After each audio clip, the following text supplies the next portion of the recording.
Hello everybody, welcome back to my channel. So today we're going to talk about what I learned in my from my JEE prep of 2024. Let's get started without any further ado. तो पहले एक बात दिखा दूँ कि what I'm going to tell you guys मेरे बारे में कुछ चीज़ें एंड ये यूजफुल क्यों है ये सेशन फिजिक्स में मैंने क्या गलतियाँ की है एंड मेरी परसेंटाइल क्यों कम हुई एंड आप इसे कैसे अवॉइड कर सकते हैं same for chemistry and maths and अगले वीडियो में I am going to make like आखिरी में बताऊंगी तभी मजा आएगा। तो मेरे बारे में जेई मेन सेशन वन में मैंने 95.14 परसेंटाइल स्कोर किया था और सेशन टू में 96.7 परसेंटाइल स्कोर किया था और जेई एडवांस्ड मैं क्वालिफाई नहीं कर पाई। उसके बारे में भी सेपरेट वीडियो बनाई है मैंने, you can check that out, link in description. So ये यूजफुल क्यों है?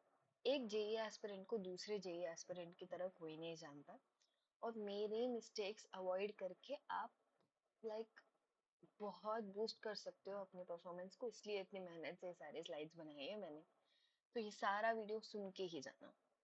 एंड आपको दिन में कितने घंटे पढ़ना चाहिए? आई वुड रिकमेंड कि आप दिन में एटलीस्ट 8 to 10 आवर्स पढ़ रहे हो एंड डेली रूटीन। अगर आप 11th में हो, आई हाईली रिकमेंड आप कोचिंग में क्लासेस सुन रहे हो, समझ रहे हो, तो जो भी पढ़ाया जा रहा है उसी ही रिवाइज करो। अगर आपके कोचिंग मटेरियल में प्रॉब्लम्स है उस टॉपिक पे तो अटेम्प्ट करो। मेरे सर्स तो उस टाइम कुछ सर्स होमवर्क देते थे, कुछ नहीं देते थे, वो अलग बात है। आप अपनी कोचिंग मटेरियल आपके पास है तो एक बार देख लो या फिर ऑनलाइन से ट्राई करो, बिकॉज जब आप अप्लाई करते हो कॉन्सेप्ट्स को तभी आप भूलते नहीं हो उतनी ज्यादा।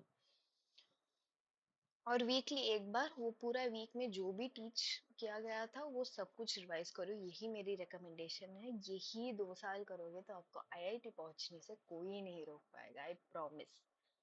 और मैं जो गलतियां बताने वाली हूँ वो मत करना। और अगर आप 12th में हो तो अगर आपके बैकलॉग्स है तो आपको कहीं ना कहीं उन्हें फिट करके क्रैम करके करना पड़ेगा। That is not something that is optional, तो आपको वो भी करना होगा। ट्राई टू मेक श्योर कि आप अपनी केमिस्ट्री सिलेबस और जो फिजिक्स के इजी पोर्शंस है और मैथ्स के इजी पोर्शन सब कुछ अर्ली ही करके रखो ताकि आपको बाद में टेंशन ना हो।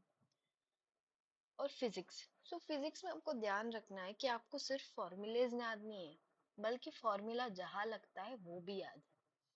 मतलब ऐसा नहीं होना चाहिए कि आपको F is equals to M A याद है पर वो कहाँ लगता है याद नहीं है, और ये वेरिएबल फोर्स है तो क्या करूँ याद नहीं है। तो आपको आइडिया होना चाहिए जो मैं कह रही हूँ, वेरिएबल फोर्स है तो क्या करें, ये सब कुछ प्रॉब्लम्स करके आती है। पर जब आप फॉर्मूले से रट्टा मार रहे हो या फिर अगर आप रट्टा भी मार रहे हो ना तो you have to know when is this formula applicable, कब लगा सकती हूँ कब नहीं लगा सकती हूँ। ये नहीं जानोगे ना तो बाद में बहुत बहुत कंफ्यूजन आएगी जब आप मॉक्स करोगे या लाइक जेई मेन के प्रीवियस ईयर क्वेश्चन पेपर्स लगाओगे, बहुत दिक्कत आएगी। तो एक आइडिया होना चाहिए। तो मेरे कोचिंग के फिजिक्स सर बहुत अच्छे थे तो मुझे ज़्यादा टीचर्स रेफर करने की ज़रूरत नहीं पड़ी। तो मैं मोहित गोयनका सर की रिवीजन वीडियोस देखती थी, बहुत अच्छे हैं, आई वुड रिकमेंड उनका चैनल। डिस्क्रिप्शन में लिंक कर दूंगी, एडुनिति है ना, पर डिस्क्रिप्शन में लिंक होगा तो you don't have to worry about it. उनके रिवीजन वीडियोस बहुत कम टाइम में बहुत अच्छे से पढ़ाते हैं और उसके साथ उनके JEE main specific revision videos है जो 7 घंटे में 11th एंड 12th दोनों को कवर कर देते हैं। तो आई रिकमेंड एग्जाम के 2 दिन पहले यू स्टार्ट इट और बहुत अच्छे से रिवाइज हो जाएगा। अलक पांडे सर, उनके जो पुराने लेक्चर्स थे, मैंने पीडब्ल्यू के किसी और टीचर से पढ़ा नहीं है, पर अलक पांडे सर के जो पुराने लेक्चर्स थे वहां से whenever I used to miss a class of coaching, जब मैं हेल्थ हेल्थ अच्छा नहीं है जाती नहीं थी तो मैं उस टॉपिक के स्पेसिफिक लेक्चर देख लेती थी। ऐसा नहीं है कि लास्ट मिनट के लिए, बिकॉज वो टाइम बहुत लेते हैं। No, there are no one shots, आपको एक एक इंडिविजुअल टॉपिक का देखना पड़ेगा। तो फिजिक्स में मैंने मिस्टेक्स क्या करी थी, फिजिक्स एक्चुअली मेरा फेवरेट सब्जेक्ट था, बट जब भी मुझसे उसमें क्वेश्चंस बन नहीं रहे थे, मुझे डर लग रहा था। ये बहुत बड़ी प्रॉब्लम है जो मैंने नोटिस की है अदर पीपल में भी। जब भी हमसे एक प्रॉब्लम बन नहीं रहा होता है तो हम पैनिक करते हैं, स्पेशली अगर ये लास्ट 2 मंथ्स या लास्ट 1 मंथ में है। तो डोंट पैनिक। आप आज वो क्वेश्चन सीख रहे हो ना, तो कल कर दोगे। आज आप कर रहे हो या नहीं, किसी को फर्क नहीं पड़ता। कल एग्जाम में कर रहे हो, इसी से फर्क पड़ता है किसी को। किसी को क्या फर्क पड़ता है, किसी के पास एयर वन लाने का पोटेंशियल है, एयर वन लाएगा तभी तो फर्क पड़ेगा, राइट? तो आप एग्जाम में कैसे परफॉर्म करते हो, इट डायरेक्टली डिपेंड्स कि आप जब आप क्वेश्चन सॉल्व कर रहे हो तब आपका डिमीनर कैसा है। सीखने की अपॉर्चुनिटी समझो, ना कि आपकी एक टेस्ट।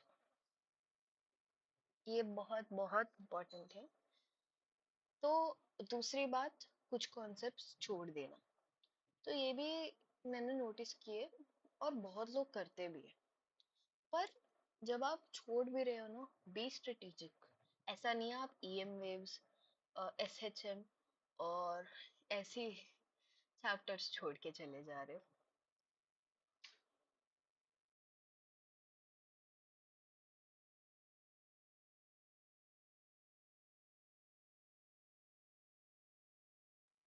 और जब आप एग्जाम में ये अटेम्प्ट कर रहे हो, don't get too flustered, be calm and solve it. So मेरी परसेंटाइल क्यों डिक्रीज हुई, तो मेरी जनवरी में अराउंड 96.7 थी, एंड अप्रैल में it became 94.8 I think. And ये इसलिए हुए because of the reasons that I stated here. Practice कम थी, कॉन्सेप्ट्स छोड़ी, और केमिस्ट्री के चक्कर में मैंने फिजिक्स को थोड़ा साइड कर दिया, इसका नतीजा। और 8th सेशन 2 में paper of physics was relatively hard, तो इससे भी थोड़ा इफेक्ट पड़ गया मुझ पे। तो आप उसे अवॉइड कैसे कर सकते हो? फॉर्मूलेज की कंडीशन जानना है, और प्रॉब्लम्स को देख के इंटिमिडेट नहीं होना है। सिर्फ मैथ्स, सिर्फ फिजिक्स में ही नहीं, मैथ्स में भी ये प्रॉब्लम होता है, तो अवॉइड करना। केमिस्ट्री, तो डू नॉट इग्नोर इनऑर्गेनिक।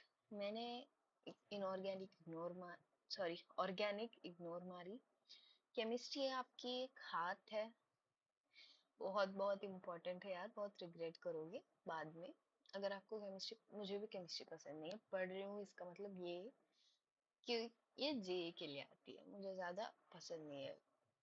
मैं बहुत लोगों को देखती हूँ, आई फील लाइक 99% ऑफ जो भी जे एक्सपीरियंस वाला videos I have seen, they love chemistry.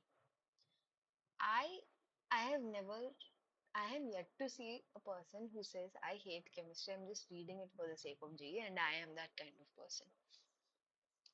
तो आप बेसिक्स से स्टार्ट करो, mole concept, GOC, chemical bonding.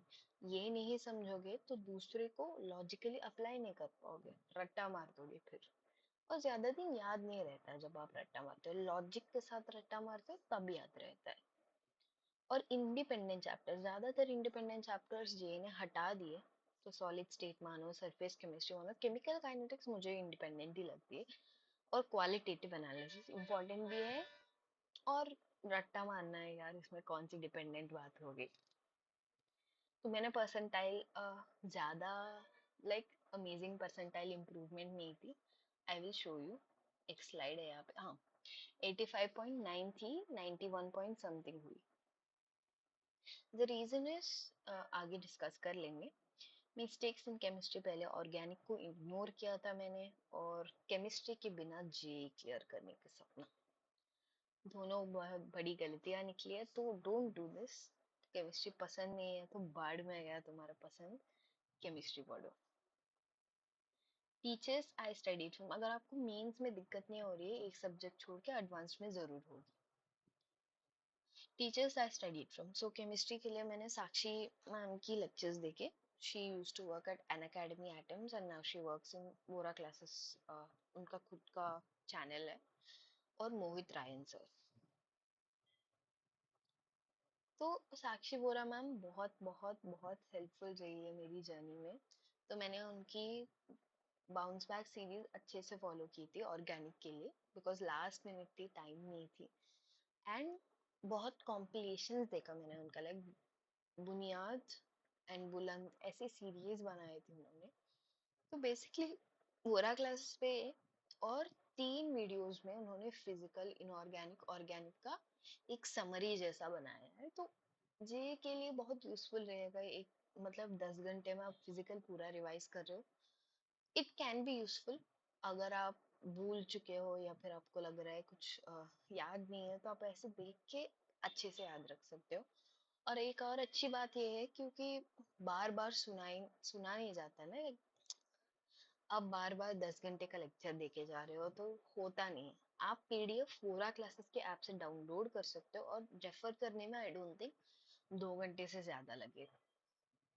तो ऐसे आप टाइम भी बचा सकते हो। देखिए, बुलंद और बाउंस बैक तो एनवी सर, उनके बारे में बाद में बात करूंगी, बट हाँ,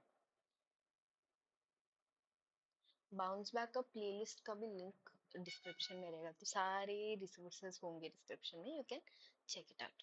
मैथ्स मैथ्स में सिर्फ एक ही बात कहूंगी, question practice. I don't know why, but a lot of people maths से डरते हैं, और मैं भी डरता था फर्स्ट ईयर में। When I was in 11th, मेरे मैथ्स सर इतने एक अच्छे नहीं थे, I don't know how to say it, उन्हें आता था, पर वो कन्वे करने की उनकी तरीका जो होती है उतना इफेक्टिव नहीं था, सच बोला जाए तो। It was lot of people in my class were having trouble understanding, और जब हम 12th में आए तो तब टीचर बदला, और वो बहुत खुशी थे, लाइक मैथ सीखो, मैथ सीखो, मैथ सीखो। तो उनकी वजह से मेरी मैथ्स की नॉलेज लाइक 5 से 95 हो गए। और फिर भी जब, क्योंकि उन्होंने लाइक मेजरली हमें रिवीजन के टाइम पे ही पढ़ाया था, तो मुझे बहुत बैकलॉग्स भी थे। तो मैंने उनके लिए अरविंद कालिया सर की लेक्चर्स देखी, और निशांत वोरा सर की bounce back is amazing, amazing. दो इंटीग्रेशन के लिए मैंने उनकी बाउंस बैक भी देखा है, बहुत अच्छा है। जे के ऑलमोस्ट हर क्वेश्चन कवर हो जाता है, वो टाइप्स जो सर पढ़ाते हैं उसमें से। और जब आप वो प्रैक्टिस करने लग जाते हो ना, तो आपको जो टाइप में कवर्ड भी नहीं होता है उसका भी आइडिया लग जाता है, तो इट्स वेरी वेरी इफेक्टिव। तो ये रिसोर्सेस फॉलो करे थे मैंने। और कंक्लूजन, क्वेश्चन प्रैक्टिस करो, डूम इज इमिनेंट। आप ये नहीं करोगे तो बहुत लोग सोचते हैं अरे यार थियरी करना चाहिए पहले फर्स्ट, क्वेश्चन प्रैक्टिस से क्या ही होगा, क्वेश्चंस ही नहीं हो रहे। आप जितना कर चुके हो ना उससे क्वेश्चंस करो, बिकॉज कभी कॉन्फिडेंस नहीं आता है। एनसीईआरटी मोल्ड कॉन्सेप्ट की पढ़ ली तो वो सारे क्वेश्चंस कर लोगे तुम। अगर आप लाइक मैं कह रहा हूँ ना, अगर आपने क्वेश्चंस प्रैक्टिस नहीं की, तो आप चाहे जितना भी पूरा सिलेबस भी खत्म कर चुके हो, पेन उठाने से डर लगेगा आपको, कहीं कुछ गलत ना कर लो।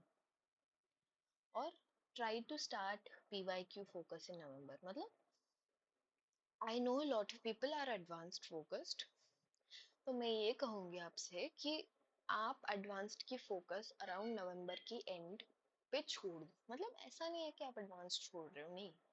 आई जस्ट मीन कि आप मेंस की पीवाईक्यू जो जो आप साल भर नहीं कर पाए, 2 सालों में नहीं कर पाए, वो करने लग जाओ।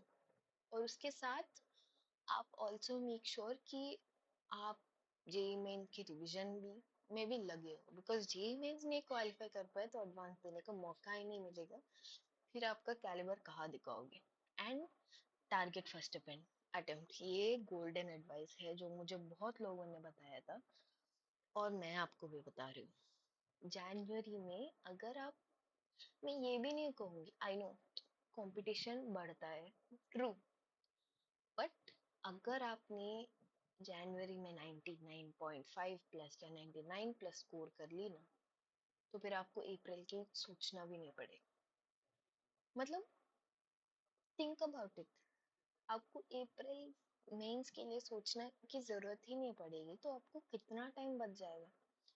लास्ट के अगर आपकी एग्जाम अप्रैल 8 को है, तो आप अप्रैल 4 को या 3 को स्टार्ट कर दोगे रिवाइज करना, कॉन्सेप्ट रिवाइज कर लोगे और जाओगे just to give it as a mock, और दे दोगे। और एडवांस्ड में फोकस में ही रहोगे आप। जब आपके बहुत सारे कंपिटिटर्स, स्पेशली नॉर्थ वाले, they will be still thinking कि मेरा अप्रैल अटेम्प्ट फोड़ना है। आई नो आइडियल सिचुएशन ये नहीं है, पर बहुत लोगों की सिचुएशन यही बन जाती है, तो try to make sure this is in your situation.